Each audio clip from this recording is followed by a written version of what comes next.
look at us and they're kind of like, well, my roommates don't do this, so why do I have to? And it's like, well, if your roommates aren't trying to build $1 billion company, then they don't have to. But maybe you need to be better than the people around you to do something extraordinary. This is Michael Seibel with Dalton Caldwell. In our last video, we talked about the setbacks that make founders feel like shit when running their startups. And this time we're going to talk about how to prevent these punches to the face and how to take a punch and recover if you absolutely must. So Dalton, I think the cool way to think about this is a little bit like healthcare. There's preventative healthcare, and then there's, treatment. So let's start with the preventative, and let's set the framework here. Like, a lot of times founders get punched in the face as almost unforced errors. It's like a result of magical thinking or like other parts of their lives not being set up. And so here are things you can do to either reduce the number of punches that come or at least reduce their intensity because you have your other shit locked up. Does that make sense? Yeah, exactly. It's like, as we spoke to last time, you can't think that you're not going to have any setbacks and you're not going to, again, take some punches. It's going to happen to you 100%. The highs are high and the lows are low. And so rather than assuming you can be so smart that you will never have low lows, instead plan ahead. Put the infrastructure in place so that when you do have these big challenges or these low moments, you have the infrastructure set up that you planned ahead for it. I think that's a very good idea. So we were joking when we were talking about what to talk about in this video. A lot of these things could be put in the category of adulting. And it might turn out that if you want to be a founder of a very successful company, you might have to adult harder than the people around you. In fact, it almost assuredly requires adulting harder than the people around you. Sometimes I think founders look at us and they're kind of like, well, my roommates don't do this, so why do I have to? And it's like, well, if your roommates aren't trying to build $1 billion company, then they don't have to. But maybe you need to be better than the people around you to do something extraordinary. It's yet another thing that distances you from your peers. And if Yes. your whole thing in life is I'm the same as my peers and I'm the same as my roommates that have jobs at like big tech companies, Nope. this is yet another way that you're going to be isolated and different and have to learn to love that and not feel sad that when they're like, hey, we're going to go pull another all-nighter, we're going to go party Thursday, Friday, Saturday. You have to be cool with opting out of that. Right? Yep. But if you think you can have it all, you can't. I don't know if you can have it all. You can't. We're here to ruin that have it all dream. So where I like to start is audit how you live. Like, think about where you're waking up in the morning. Did you get enough sleep? Are you in a place that's a home? Are you living in a place that makes you more powerful or less powerful? Are you sacrificing, are you losing hit points at home? And if that's happening, man, that's unforced error, right? So that's who you're living with, what you're eating. Do you have easy access to exercise? Are you living in a place with a bunch of alcohol and drugs everywhere? Not helping you. At the minimum, your home should be neutral. But I think for the most successful people, the home's actually a plus. The home is where they're making points, where they're winning points. And I think that a lot of founders in their early days don't understand how much they could be losing based on just how they're living. Yeah, I think almost from a clinician's perspective, when someone is having issues, the first thing you look at is sleep disruption, diet, and exercise. Right? If you go look at research depression or anxiety and things, that's usually where the 80-20 solution is for a lot of folks that are struggling. Is you look at their sleep patterns. Are they sleeping okay? Are they eating okay? Are they getting exercise? Are they getting sun? All these sorts of things. And so if you don't have your house in order on those fronts, you are not, even if you don't currently have depression, you are not well situated to deal with really hard things that might happen to you, right? But Dalton, I went to an Ivy League school and it was really hard. And I went to a really challenging high school. And I didn't have to change these things to get good grades or to get the good internship. Like I was able to like work hard and play hard. Why do I have to change now? It's working. It's working for me, this lifestyle. I think it can work for people. And you and I know people that certainly don't follow this advice and they still did okay. I just think you and I also know the same people where eventually you've got to pay the piper. Like at some point, no matter, it's almost like you're going into debt, like personal health debt or whatever you want to call it. And man, yes, you can go pretty far into debt. You can go 5 years into debt. You can go 10 years into debt. I don't know.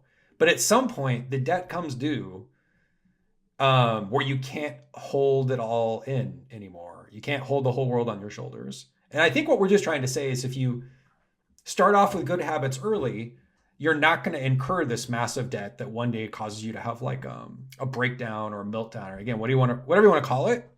Well, and to double down on that, I might argue that like you probably can sacrifice these things for 5 years, like maybe even 7 years. The tricky thing is that like the best companies last multiple decades. The tricky thing is the shit that you can get away with in your 20s, you can't get away with in your 30s. And company running just gets harder. And so I think sometimes people are like, oh, this is going to be a relative sprint. But it's like, what I like to talk to you about with YC founders a lot is like, what happens if this works? Like, are you set up for this to not work, or are you set up for this to work? Because if this works, like, woo, you're going to be in it. Like, you're going to be in it for a while. And I think sometimes people set their lives up for it to like not work. And then, wow, self-fulfilling prophecy. And when you think about it, this isn't an age thing. This is a lifestyle thing. Because you'll see like 19-year-olds with all the good habits, and you'll see folks that aren't 19 that like still live like 19-year-olds. And so this isn't an age thing at all. This is a habits thing, man.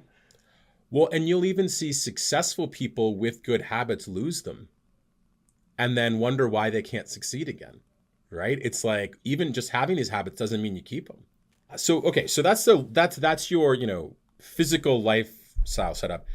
You want to talk about this kind of social media piece, because I think that a lot of people don't understand how toxic social media is. Like, yeah, I think you just want to look at your information diet. The metaphor I think about this stuff with is the same way we have a food diet, and like, of course, what we eat and drink affects our moods and how we feel. I actually think the information we consume affects us.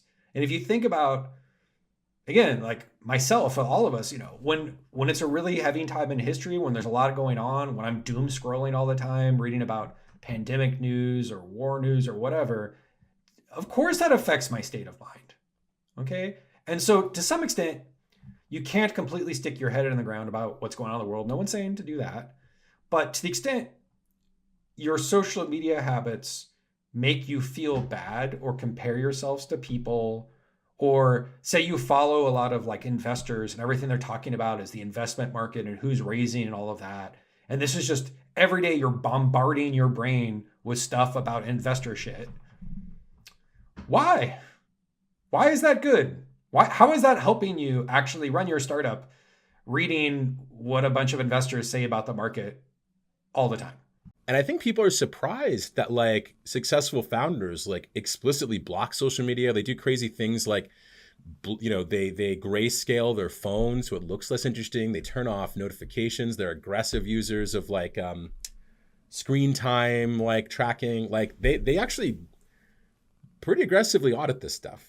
So that illiquidity saved you all. And so again, if you're consuming media every day and you're reassessing the value, like if you're too paying attention to this stuff, it doesn't make you make better financial decisions, does it? No. Isn't that wild? The next area I like to talk about is salary. Oftentimes, and this is more, of course, for companies that have raised funding, just a small incremental 5 or 10% salary bump can make a huge lifestyle difference. And it's almost always worth it. Like, I think people screw up, and this is where I say to founders, I'd love to hear your advice. If your startup salary is allowing you to save money, it's probably not good, right? You shouldn't be sitting here like with Google employee level savings running your startup. However, if your startup salary is giving you the lifestyle that allows you to be all in on your startup because the real world isn't distracting you negatively, then it is good. And what's interesting is that often for different founders, this is a different salary level. You know, perfect example, when I was starting, I had student loans in college. My co-founders didn't. I made a little bit more money so that I wasn't like going into debt with my student loans. And that was perfectly reasonable. And no one was like, oh, well, you need to take X% less because you need to pay a $200 student loan every month. It's like, no, like, so sometimes small changes in salary. Now, you know, if you have a co-founder where it's like, I need to make $500,000 a year and I'm 23, yeah, that's probably different. But like sometimes people are sacrificing penny wise, pound foolish, right? Like sometimes people are being penny wise, pound foolish. I think this is one of those topics, also like equity, where what founders want to hear is here's the right answer, one size fits all for everyone, or here's the formula. Yeah. Oh, here's a spreadsheet. Here we go, Michael. Here's how much to pay yourselves. Just fill out the spreadsheet and we're done. Like, and sadly, like many things in life, anyone that tells you there's simple answers is probably trying to sell you something, you know, like, right? They're like, yeah, it's probably snake oil. And so the subtlety that I agree with you on is you want to pay yourself enough that you don't get into debt. You want to pay yourself enough so that you're properly motivated. You also want to keep enough, you want to keep the money in the company. Like these are all variables that you have to turn. And, you know, if you're going to be a successful founder, you have to have good judgment and you have to have opinions. And so when founders have no opinion about this stuff, it's not a great sign. So it's kind of like you need a philosophy of what you're solving for around compensation. You want to set everyone up for success. Yes. Align incentives well, and also realize that this looks different for every company, man. Like a lot of folks ask me, well, how much should I pay employee number one? I'm like, that's a nonsensical question. Who are they? What's, you know, do you see what I'm saying? Exactly. Like it's like what they want is some answer. Oh, you should pay employee number one X. But like, no, man, that's like, no, that's not how this works. It was almost easier to come to these conclusions when I think back because we didn't have very much money. And so we kind of had to, you know, like whenever anything is scarce, you have to ration it more effectively. And I think that like our philosophy, because I like what you're saying, there's no formula, but we had a philosophy, which is like salary is for living and equity is for upside. Like that was the kind of philosophy. And I think that served us pretty well. The next area of prevention, you have to learn how to have hard conversations with your co-founders and for everyone to be okay afterwards. And everyone has to go through this and it's gonna suck. But if you have some of those in the bag, when you get punched in the face, y'all know a little bit more how to interact with each other. And to me, the biggest challenge that I've seen on this front, and we've talked about this at YC quite a bit, is this anxious personality type versus avoidant personality type. You know, when people are challenged, people are frustrated, and this is a way oversimplification, but sometimes people are anxious. They want to deal with the problem right now. They're leaning in. They want to they've talked for 2 hours with you and they want to talk for another 2 hours with you. And sometimes people are avoidant. And, you know, after 5 minutes, they're done. They want to think about it for a long time. They rather talk asynchronously. And I actually see that most problems between co-founders, the root cause isn't whatever went wrong or whatever they're debating. It's actually their style of dealing with their frustration. And if you can have a little empathy, if the person who you're working with has a different style of dealing with frustration than you do, and you can just take a beat, right? I'm the anxious type. You know this, Dalton. Like I want to like talk about it for 6 hours, then 6 more hours. I want to plan. I want to write it down right now. Go. Like, and I always get into trouble when I'm interacting with someone who reacts negatively to that. And I always have to kind of be like, fuck, I got to take a beat. Like in this situation, I got to take a beat. And so in my experience, if you can figure out that dance with your co-founder, it's so much more helpful when you're dealing with these external challenges. And like the startup's going to present many opportunities for frustration with your co-founder, right? Like infinite opportunities.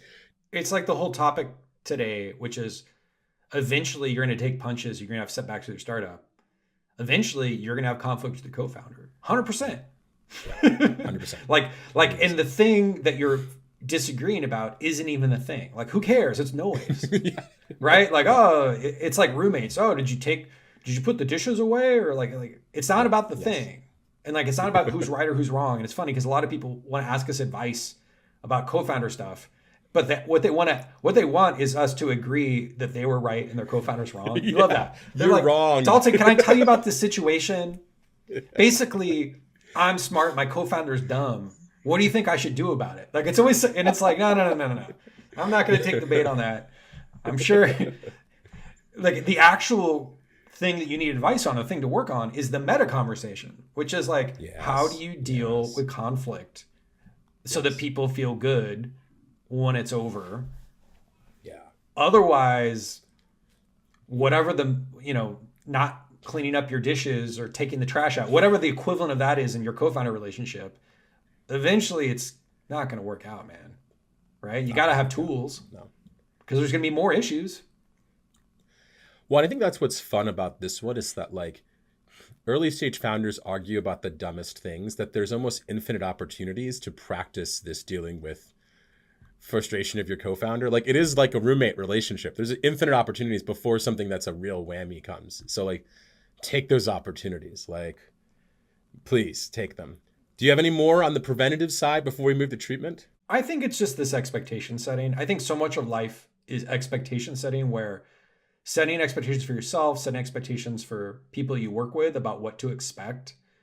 If you are good at that, people can deal with all sorts of stuff. And when you get into the biggest trouble, both with yourself, managing your own brain, as well as working with other people, is when you say a bunch of stuff that turns out to be really not true, and you set expectations poorly, and you have to like dig yourself out of this deep hole that you dug yourself into because you promised a bunch of shit, or you set expectations in such a way that just weren't true. And so expectation setting is key for prevention. And, we talked about this in another video, but man, it helps to study the real story of companies, right? It helps to just know how long this takes. Man, it really helps for you to not have stupid expectations. Oh, well, this company became $1 billion company in 2 years. So that's clearly the average path. And it's like, no, like, absolutely not. Absolutely not. It's funny because in some ways you're saying sometimes these companies punch themselves out, right? Like they don't even need external forces. They set a stupid expectation. They don't hit their own unrealistic expectation. Then they feel like something's wrong. And you're just like, holy crap, like you just invented a crisis. Like startups have enough crises without that. Well, we've talked about all the things you can do to prevent the injury. Let's say the punch happens, bam, and you need some treatment. Something really bad happens, or you suspect something really bad happens. I think the first point that you brought up that I really love is this idea of like, do I have to do anything right now?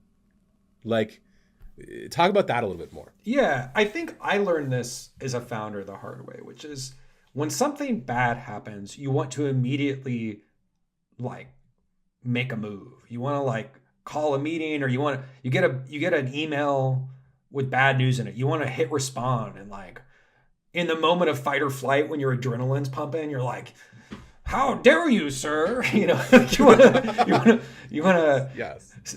to start writing emails with that tone. Dear sir, yes. In response to your query about, like if you're ever typing an email with that tone, like, don't do it. That's, and what I've noticed is you can just like not respond, or like let stuff sit a little bit, and sleeping on it is the minimum thing I would do. This is what I always tell founders, is when they have something happen, to at least sleep on it. Because I've just noticed the next day you have a whole new amount of clarity on the situation. And I often find myself in my best moments, in my worst moments, and exactly like you said, I'm like, act now, go, send that email, like punch back. In my best moments, I'm always like, if there's ever a decision that feels like it's action 1 or action 2, there's always a third option, which is don't act. There's all like, and it's almost never presented to you. I find a lot of times lawyers fuck companies with this. It's like, you gotta do this or that. And it's like, it's not like, how about we don't what respond? If we do nothing? Yeah, what if no action would is happen? Yes. And then what's really funny is that like the best founders, no action becomes one of their like key plays. Like they use that play way more than you think. It's a great play. It's a great play. It's such a good play. And it's amazing that like for the best founders, no action is like, 20, 30, 40% of the time what they do, maybe more. But for other founders, they don't even know the play exists. Like they don't even know the play exists. Yeah, maybe just archive the email. Yeah. Whatever the email says. Yeah, that's true. Just hit archive. It's a really big deal. They'll probably reply back. I've noticed it. It's a really big deal. And of course, don't do this in the case where someone's health is on the line or someone's going to go to jail or whatever. Right? That's different. But yeah, it's more of like the stuff where it's like interpersonal or someone, I don't know. Yeah. Someone said something bad. That you can archive. You can wait till the weekend's over to reply to that Slack message. Like it'll survive. So the next one on the list is it's okay to take a day off. It's okay to go home. I think that, there was one moment in my career where we were going to get bought. SocialCam was going to get bought. And we were 2 months into the diligence process. And we got a call that said the deal was off. And it was the only moment in my career where I was like, I'm not going to react to this well in front of my co-founders. I just need to go home. like, at least home I can react in a way that won't be a bad example to them.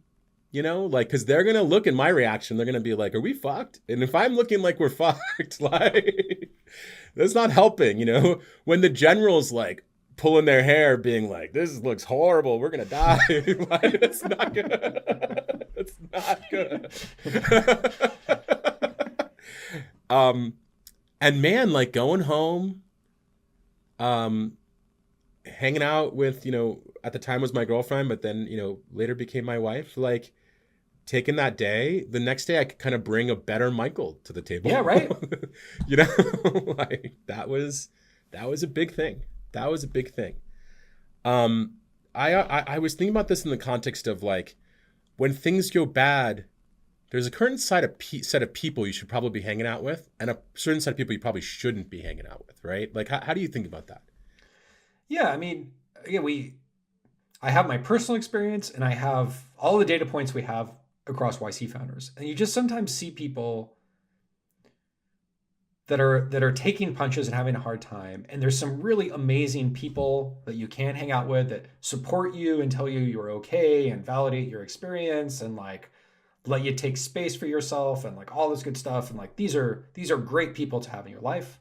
And then we see other sorts of folks that are like, oh, you should do tons of drugs. Or, hey, like, let's go not sleep for a really long amount of time. Or let's hang out with celebrities. Or like, like there's all these different crowds you can get into. And it's depressing how predictive that is for how people will deal with like setbacks, Yeah. Even, and these are adults. We're not talking about, these are adults. These are our grown people, our age people still struggle with this particular one. And so I think you just want to think about, who you're spending time with when you're taking punches and what kind of habits that you're taking from the peer group. Man, I really think that the best people, I'll be explicit, right? The best people, shit goes wrong and they go take a hike or something. And the worst people think shit goes wrong and they drink and do drugs. And like, it tends to be that those friend groups, for a lot of founders, the friends who, if you go out with them, you're going to drink and do drugs. And the other friends where if you go out with them, you're going to go on a hike. Like, just explicit, and, but pick the right group. Pick the right group. And it's weird because I don't think the friends are bad. They're not trying to harm you, Well, they're doing their own thing. Yeah. It's just that, you have to choose the right therapy. You have to choose the right therapy for yourself. And actually that's a good segue. Like, let's talk about real healthcare. Let's talk about mental health care for a second. Like, this is becoming less of a controversial issue, but I still think that it's something that needs to be normed more, right? Yeah, I mean, therapy is good. Medication is good if you're prescribed it and it's not from your friend. Just kidding.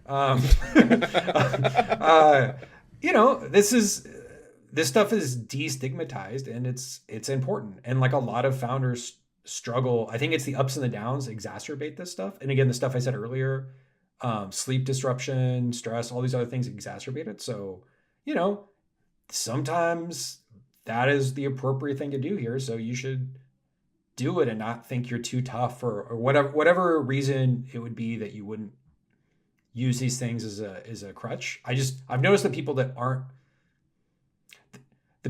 willing to use this stuff, they find other crutches that, again, I would not recommend. Right? Well, and I think that most people don't realize this isn't the kind of stuff that comes out in your favorite company's press release. Most people don't realize how the founders who they are impressed with actually take advantage of therapy, actually take advantage of medication. Most people don't realize, there are founders I know who've sworn off drinking because like they are not good. They're not the best version of themselves when they're drinking. Like, this isn't the kind of stuff that people will talk about very publicly, but we know a lot of people. And when someone's trying to squeeze every ounce of positive productivity out of themselves, sometimes they need to use these tools and it's really helpful. Really, really helpful. So, let's talk about the fatal punches, right? At YC, we deal with a lot of failure. We deal with a lot of companies who fail. And you and I have to have a lot of conversations with founders who their company has failed and their first thought is, I'm a failure. They personalize that failure. What are some of the things you tell those people when they're dealing with that fatal punch? Yeah, I think as per what we talked about here, a lot of the things that people think are game over aren't. And so our advice is don't give up. Like, you actually have a bunch of customers, you have a bunch of money in the bank. Like, let's look at the facts. You're good. And so a lot of our office hours are, let's examine the facts.